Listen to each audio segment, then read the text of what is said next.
Hello बच्चों, let's read the question. The question says how many minimum numbers of vector in different planes can be added to give zero resultant.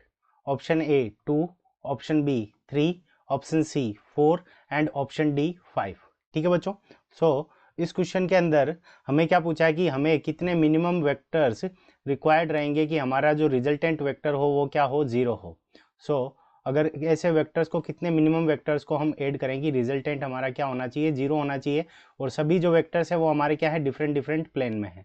तो उस question के लिए हमारा जो की concept हो जाएगा, सबसे पहले अगर दो वेक्टर है A vector plus B vector, दो वेक्टर्स को अगर हम ऐड करें A vector plus B vector is equals to C vector, तो यहाँ से हम इनका एडिशन करेंगे तो वेक्टर एडिशन करेंगे. ठीक है बच्चों.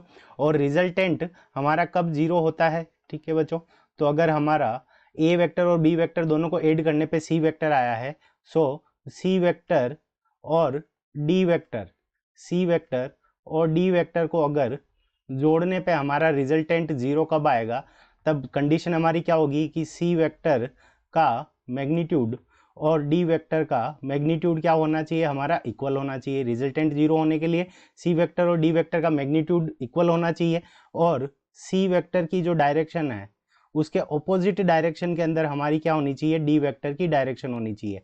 मैग्नीट्यूड इक्वल होना चाहिए और डायरेक्शन क्या होनी चाहिए, डिफरेंट होनी चाहिए. तो ये हमारा रिजल्टेंट जीरो लाने की कंडीशन हो जाएगी. तो देखो हमारे डिफरेंट प्लेन्स के अंदर है, तो ये हमारा एक्स एक्सिस हो गया, ये हमारा वाई एक्सिस हो गया. तो इन दोनों एक्सिस को ऐड करेंगे हम, तो यहाँ पे ये हमारा क्या हो जाएगा, एक्स वाई प्लेन हो जाएगा. इन दोनों एक्सिस को अगर हम देखें तो ये हमारा क्या हो जाएगा, एक्स वाई प्लेन हो गया. तो एक प्लेन ये हो गया, इसके अंदर एक वेक्टर हो जाएगा, तो ये हो गया हमारा एक्स वाई प्लेन. इसी तरह से ये हमारी जेड एक्सिस होगी, तो इन दोनों को अगर हम ऐड करेंगे तो यहाँ पे हमारा क्या हो जाएगा, एक्स जेड प्लेन हो जाएगा, ये एक्स जेड प्लेन हो गया. और ये वाला हमारा जो क्या हो जाएगा, ये हो गया हमारा वाई जेड प्लेन. ठीक है बच्चों.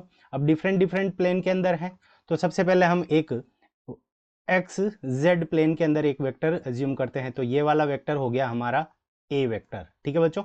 सो ये हो गया हमारा ए वेक्टर. और दूसरा वेक्टर हमारा क्या हो गया, बी वेक्टर. बी वेक्टर क्या हो गया, वाई जेड प्लेन के अंदर हो गया, तो ये हमारा हो गया बी वेक्टर.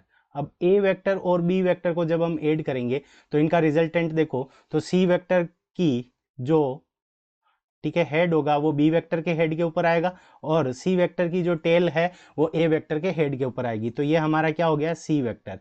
अब सी वेक्टर कौन से प्लेन के अंदर होगा, तो सी वेक्टर हमारा एक्स वाई प्लेन के अंदर होगा. ठीक है बच्चों. तो एक्स वाई प्लेन के अंदर अगर हम एक डी वेक्टर लगाएं, ये इसके सी वेक्टर के ऑपोजिट डायरेक्शन के अंदर, ये हमारा क्या है, डी वेक्टर.